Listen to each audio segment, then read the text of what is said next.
Hello दोस्तों, welcome to डर की कहानियाँ। कैसे हो आप सब लोग?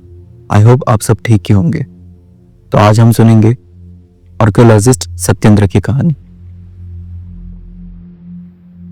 हमारे देश में बहुत प्राचीन किले एवं हवेलियां हैं। हर शहर में मौजूद है। हर एक किला हवेली अपनी एक अलग कहानी बयां करता है। कई किले एवं हवेलियां हमारे हिंदू राजाओं के हैं और कई मुस्लिम राजाओं के हैं।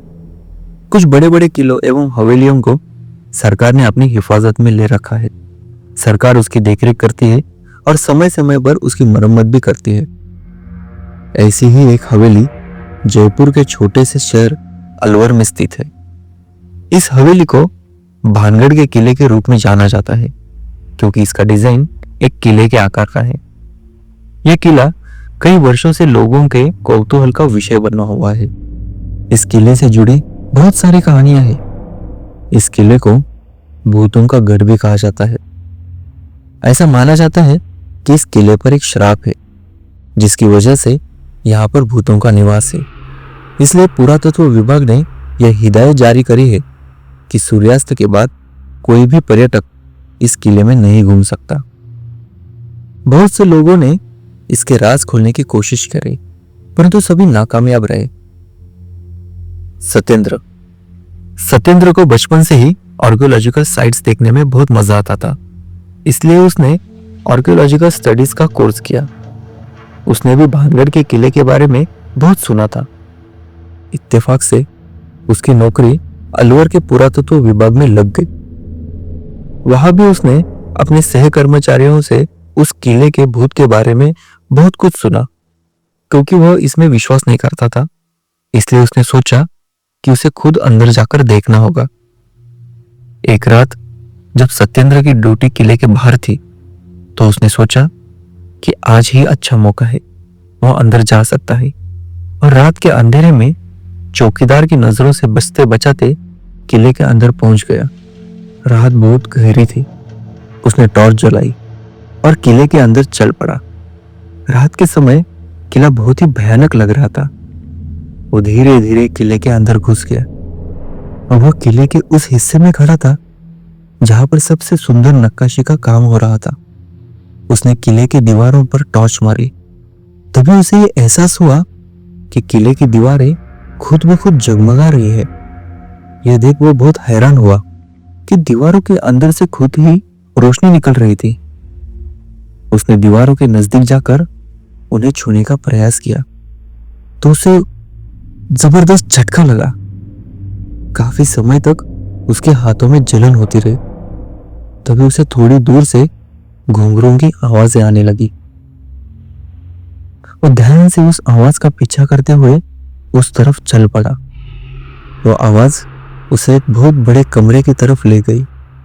उस जमाने में राजा का मुख्य महल हुआ करता था। जब वो उस महल के अंदर घुसा तो वहां का नजारा देखकर वो हैरान रह गया। पूरा महल रोशनी से जगमगा रहा था। चारों तरफ दिए ही दिए जल रहे थे। और सबसे चौंकाने वाली बात यह थी कि उसे उस महल में लोग दिखाई दे रहे थे। बहुत सारी दासियां वहां घूम रही थी। पूरे महल को एक दुल्हन की तरह सजा रखा था।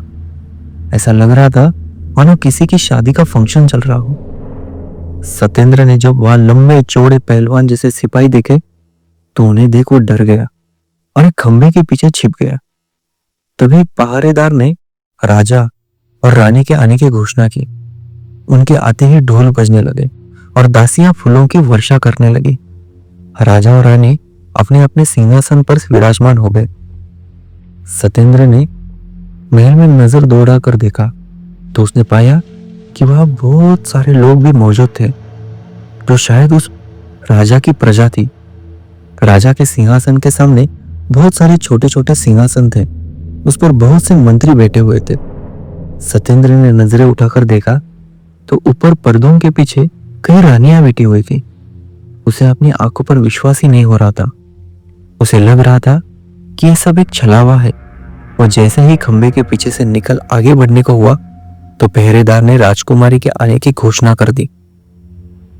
सत्येंद्र की नजरें द्वार पर गई तो उसने देखा कि एक बहुत ही सुंदर और आकर्षक सी लड़की राजकुमारी के वेश में चली आ रही थी।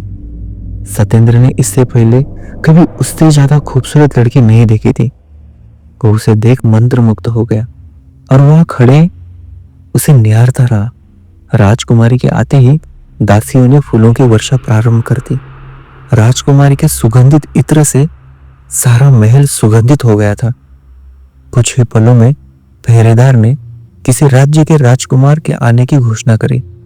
उस राजकुमार के आते ही सब खड़े हुए और फिर दासियों ने उन पर फूलों की वर्षा करी। सत्येंद्र को अब समझ में आ गया था, उस दिन राजकुमार और राजकुमारी का विवाह होने वाला था। उसे अभी भी यह अनुभव हो रहा था कि यह सब जो उसे देख रहा है वो एक छलावा है, पर वह उस राजकुमारी के सौंदर्य से इतना मोहित हो गया था कि वह खड़े होकर उसे कुछ देर और देखना चाहता था। शादी की रस्में प्रारंभ होने जा रही थी। राजकुमार और राजकुमारी दोनों एक दूसरे के सामने वरमाला लिए खड़े थे। पुरोहित के आग्रह पर राजकुमारी जैसे ही राजकुमार को वरमाला पहनाने वाले थी, कुछ सिपाहियों ने सत्येंद्र को घेर लिया और शोर मचा दिया। सबका ध्यान खंबे के पीछे खड़े सत्येंद्र पर पड़ा। शादी की रस्मों को रोक दिया गया। सिपाही सत्येंद्र को खींचते हुए बाहर निकल लाए। सत्येंद्र चीख चीख कर कह रहा था, तुम सब लोग एक झूठ हो, छलावा हो। मैं तुम्हारी छलावे में नहीं आऊंगा, मुझे छोड़ दो और मुझे जाने दो। तो यही है वो जिसकी निगाह हमारी राजकुमारी पर थी। राजा ने अपनी तलवार उठाते हुए कहा, हाँ महाराज, यही है वो मनुष्य। खंबे के पीछे खड़े होकर हमारी राजकुमारी को देख रहा था। अब आप हुक्म दीजिए, इसके साथ क्या करना है? मंत्री बोला। अरे, आप ये कैसे कर सकते हैं? आप सब लोग तो अब नहीं रहे, आप सब लोग मरे हुए हैं। मरे हुए को कैसे मार सकते हैं? सत्येंद्र ने चिल्लाकर बोला। तभी एक सिपाही ने सत्येंद्र पर कोड़े बरसाने शुरू कर दिए। महाराज से चिल्लाकर बात करता है? सिपाहियों, इसे ले जाओ और जल्दी अंगारों में फेंक दो, यही इसका अंजाम होगा। राजा ने अपने सिपाहियों को हुक्म देते हुए कहा। तभी राजकुमारी बीच में बोल पड़ी, नहीं महाराज, इसको इतनी आसान मौत नहीं देनी चाहिए, इसको सजा मैं दूंगी। सत्येंद्र को भी अभी समझ में नहीं आ रहा था कि जो कुछ उसके साथ हो रहा था यह सब सच है या छलावा है। उसे लगा कि यदि वो किसी तरह इस महल के बाहर कदम रख ले तो बच सकता है। तभी उसने सिपाहियों को धक्का देते हुए मुख्य द्वार की तरफ भागने की कोशिश करी, पर वह असफल रहा। सिपाहियों ने उसे फिर से पकड़ लिया और इस बार बेड़ियों में जकड़ दिया। उसने राजकुमारी को अपनी तरफ आते हुए देखा। वह हाथ जोड़कर खड़ा हो गया, मुझे क्षमा कर दो, मुझे जाने दो। तुमने जो किया है वो पाप है और पाप की माफी नहीं होती, उसकी सिर्फ सजा होती है। राजकुमारी गुस्से से बोली।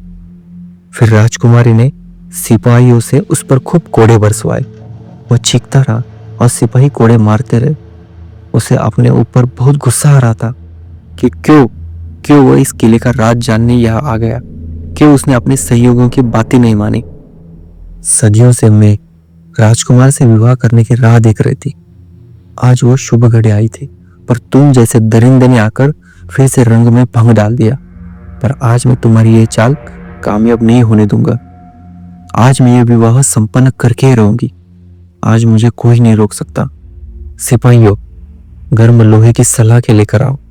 इसकी नजर जब से मुझ पर पड़ी है तब से हमारे महल का अनर्थ हुआ है। आज मैं इसकी इन नापाक नजरों को ही खत्म कर दूंगी। राजकुमारी ने रौद्र रूप धारण करते हुए कहा। सिपाही गर्म लोहे की सलाखें ले आए। सत्येंद्र को सलाखों से बांध दिया गया। राजकुमारी के आदेश पर सिपाही गर्म लोहे की सलाखें लेकर उसके तरफ बढ़े। वो झटपटाने लगा क्योंकि उसको बांध रखा था, इसलिए वो कुछ नहीं कर पा रहा था। सिपाहियों को अपनी तरफ बढ़ते देख सत्येंद्र के हाथ पैर फूल गए। वो पसीने से भीग गया। सलाखों को अपने इतने करीब देख उसके मुंह से चीख निकल गई, मुझे माफ कर दो, मैं कभी यहाँ दोबारा नहीं आऊंगा, मुझे मत मारो। तभी उसे किसी के चिल्लाने की आवाज आई। साहब, सुबह हो गई है, उठ जाइए। आप यहाँ गेट के पास क्यों सोए हुए हो? सत्येंद्र की नींद टूटी। उसने देखा कि वो किले के गेट के पास लेटा हुआ है। वो सकपका कर उड़ गया और वहां के गार्ड से पूछा कि क्या हुआ था। तब गार्ड ने बताया कि जब वह सुबह ड्यूटी पर आया तो उसने उसे वह गेट के पास सोते हुए पाया। सत्येंद्र को इतना तो याद था कि वह रात को किले के बाहर ड्यूटी पर था, पर उसके बाद उसे कब नींद आई, वह कब वहां पहुंचा, उसे कुछ भी याद नहीं आ रहा था। हो सकता है शायद उसने कोई सपना देखा, पर उसने जो भी देखा ऐसा लग रहा था कि वह उस समय वहां पर ही था और जो भी उसके साथ हुआ था वो सब सच था। वह वापस अपने क्वार्टर पर आया और सारा दिन उस सपने के बारे में सोचता रहा। वह अभी भी समझ नहीं पा रहा था कि वाकई में उसे कोई सपना देखा था या वो सच में किले के अंदर गया था और उन मृत लोगों को जीवित शरीर में देखा। पर जो भी था, आज उसने अपने आप से एक वादा किया कि अब वह कभी भी भानगढ़ के उस किले के अंदर जाने के बारे में नहीं सोचेगा। और राज जो भी भानगढ़ के किले से जुड़ा हुआ है वो राज ही रहे तो अच्छा है। शायद इसी में सबकी भलाई है। तो दोस्तों, ये थी आर्कियोलॉजिस्ट सत्येंद्र की कहानी। तो अपने ऐसे दोस्तों को शेयर कीजिए जो ऐसे सब जगह पर जाने में रुचि रखते हो। और मैं तो कहता हूँ ऐसे सब जगह पर जाने से अपने आप को रोक लीजिए। अगर आपको स्टोरी पसंद आई तो हमारे डर की कहानियां चैनल को सब्सक्राइब कीजिए, लाइक कीजिए और अपने फ्रेंड्स के साथ शेयर कीजिए। मिलते हैं अगली स्टोरी में, तब तक अपना ख्याल रखना।